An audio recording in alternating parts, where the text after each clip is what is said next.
Guys, it's Martin Cliffe here. Welcome again to my channel.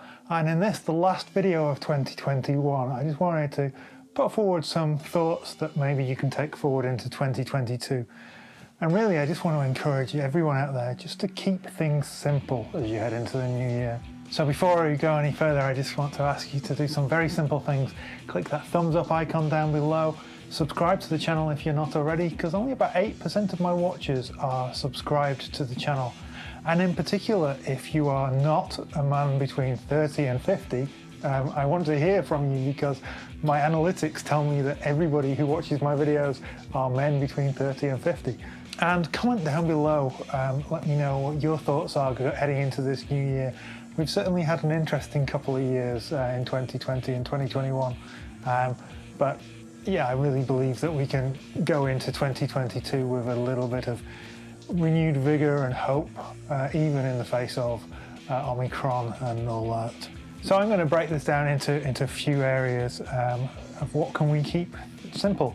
First of all, relationships. And I don't necessarily just mean with your husband, wife, significant other, partner, whatever it is. But let's just, be forgiving and patient in all our relationships with the people around us. It really doesn't do us any good to bear grudges, to build up resentment. And if a relationship that you are in with a friend, with a co-worker, is toxic and is really causing you stress and heartache and all these things, maybe 2022 is the year to try and come up with a way that lovingly nips that in the bud.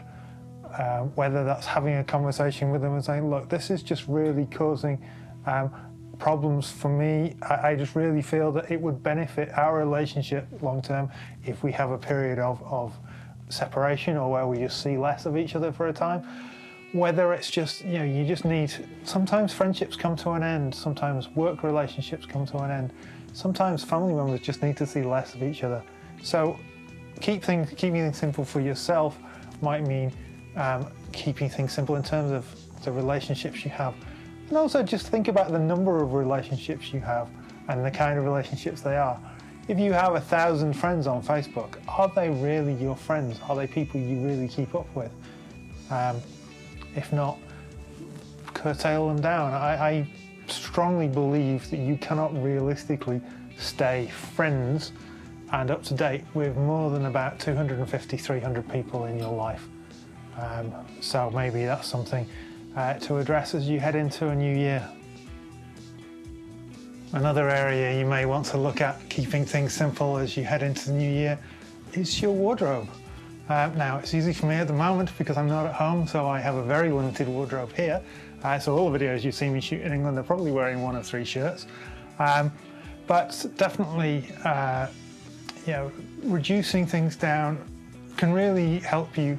Not in terms of, I don't want this to be a minimalism video, but reducing down your wardrobe can really help decision fatigue in terms of, what do I wear for this? Well, if you have 20 choices, or if you have 5 choices, choosing between 5 is much quicker, much easier, much less stressful. It keeps things simple, and simple is always good for the mind to help you focus on other things. Also, always think about not so much what you're getting rid of, but what are you bringing in? Do you really need that new black sweater when you have 4 other black sweaters sat on the shelf? I get that it is easier for men because most of our outfits go together much more easily. We don't have to think so much about the types of dresses or whatever and skirts that we have.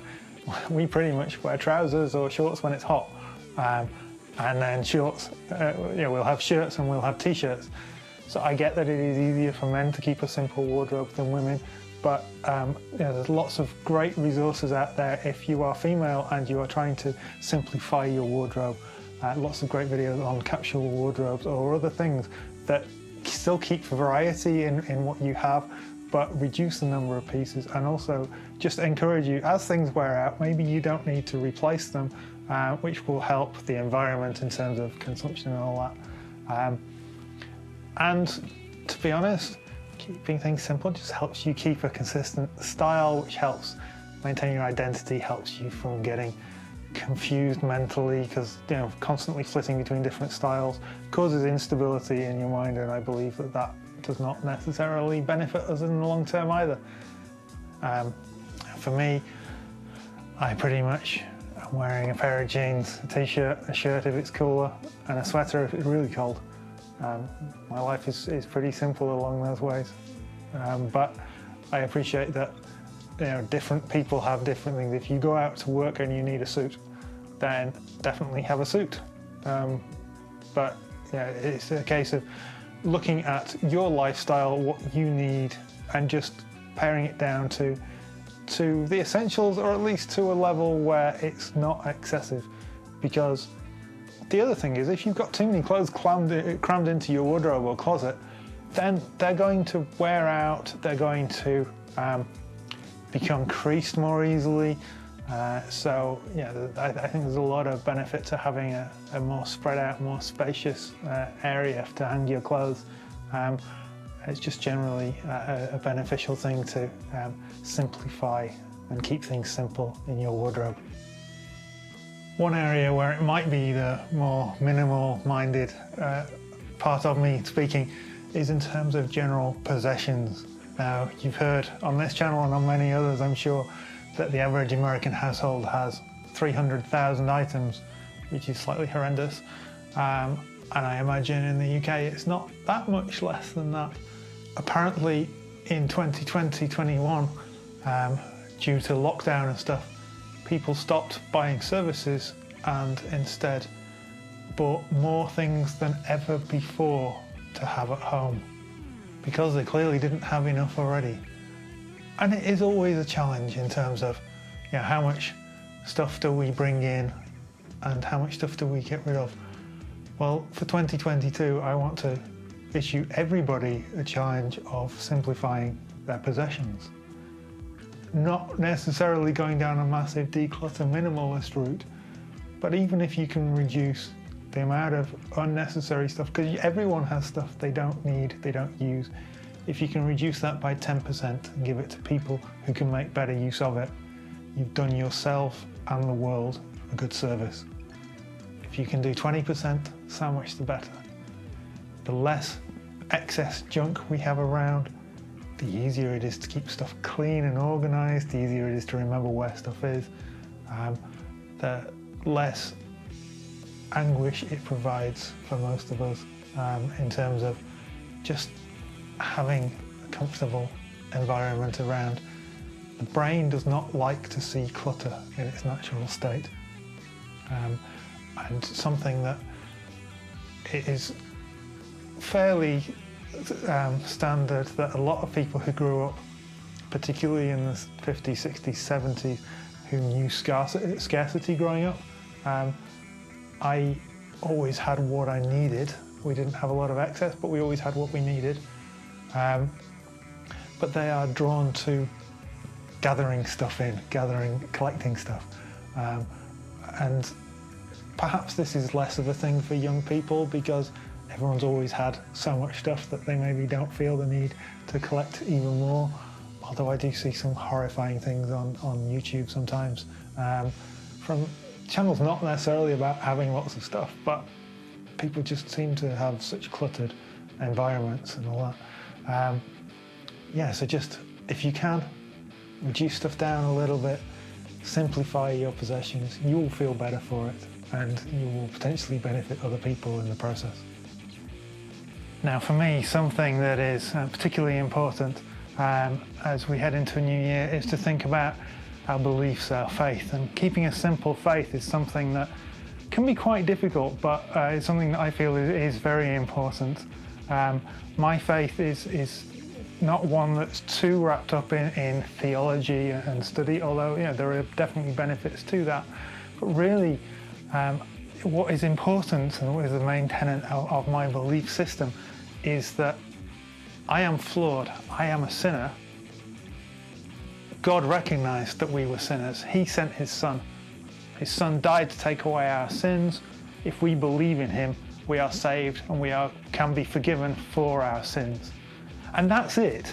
That is the core tenet of my belief. I have been baptized as a believer. I have stated in public on many occasions that I believe in Jesus and I believe that he has saved me. And that's as far as it goes. You know, that there is a great deal of, you know, well, what does God say about this and what does God say about that? And it's important to get those questions, and it is important to question. But the core aspects, the core tenets of faith, if you can get those right, I think they provide you with a real solid bedrock. And then, you know, all the theology, all the in-depth stuff, if you are someone who is interested in that kind of stuff, may benefit you to do further study. But get the core things right. Don't get wrapped up too much in the little details. We sinned. We were saved by God's saving grace when he sent Jesus to die. Jesus rose again, victory over sin and death, so we can live forever. That is the core tenet of my faith, and I encourage anyone who has any questions just to look at the simple aspects of faith. And I'm intentionally using faith, not religion, just to find where you stand and maybe reassess that if you need to heading into a new year. One more way you might choose to keep things simple is just in terms of general life perspective. For me, having a kind of general respect for people, whether or not you agree or disagree with them, having a kind of live and let live attitude, and generally showing care, respect, love for people you come across, and not getting too kind of wound up and irritated by them, can just generally help your life run a lot smoother. And it's something that I'm guilty of not always following myself, but as I head into 2022, it's something that I'm going to work even harder at, is keeping that right kind of simple perspective, where I can then build better relationships with people, or at least not put hidden kind of stumbling blocks, mental blocks, in the way of getting to know people better and building relationships with them. It's just something that I think it'll help me, maybe it'll help you too. One thing you might benefit from keeping simple as we head into a new year is hobbies. Now, I don't know whether you took up a new hobby during the pandemic or whether you've just fallen down the trap that most of us have, where you start a new hobby and then all of a sudden you think, okay, I need to buy everything related to that hobby. So you buy this accessory and that accessory and a spare one of these in case you need it. And what happens if you lose that? And maybe I need to buy a better one now because I've been doing this for 6 months and it's about time I upgraded. But you don't get rid of the old stuff. So simplify your hobbies. Decide what you're really excited about in terms of what you do and pursue that with all your heart. Better to do 2 things well than 20 things really half-heartedly and really without putting any passion into it, particularly as then you can get the things you need for those 2 things, but not have all the junk from the other 18 things lying around. Now for me, what I am most interested in obviously is music and guitar. I do that for my job as well as for my hobby, so I'm very fortunate in that way. The other thing is I love Lego. I particularly love Star Wars and Harry Potter Lego, so that is the hobby that involves me collecting stuff. But as a result, I don't collect other things because that could send me down rabbit holes of having excess stuff again, and I really don't want to do that. I'm going to keep this short because it's blowing a gale and it's freezing out here, but just something else to think about there. And finally, and kind of related to the last one, particularly if you're a musician out there, is maybe this should be the year that you take stock and keep your music gear simple. I have sold 6 guitars this year and given away 3, so I am well along this kind of reducing the number of guitars I have in my collection. But 2020 will be the year I reduce those further, and maybe reduce by a couple of amps, and certainly it'll be the year I clear out a load of pedals that I'm not using. One of the things I'll be using for that is my Martin's Monday pedal playthrough video series, where I can demonstrate stuff and it gives me a good demonstration of the pedal for later on when I come to sell them. But yeah, to take stock, look at realistically, and I'm as guilty of this as anyone. I have PA gear and I have lighting gear, although not as much as I had a year ago. And when is the next time I am going to gig, and will I ever need to bring my own PA system to a gig or my own lighting rig to a gig? Think realistically at the situation you are in, and maybe get rid of some of the excess stuff. Particularly at the moment with the way supply chains are around the world, new gear is quite hard to get hold of. So it's a good time to sell used gear, and new gear is only going to get more expensive as shipping and other issues becomes a problem. So all that it leaves me to do is to say thank you for watching. Hope this has inspired you to think about how you can keep things simple as you head into 2022. 2020, 2021 have been a really challenging couple of years for most of us. But yeah, I really can see benefits in simplifying things and starting the new year with an attitude that will benefit our mental health and our lives in general. So yeah, thanks again for watching. Make sure you click that thumbs up icon down below. Subscribe to the channel if you're not already. Comment down below if this has made you think of anything, or if you've got any other ideas that would help keep things simple for you and for other people in the YouTube community. Take care, I will see you soon, and a very happy new year when it comes.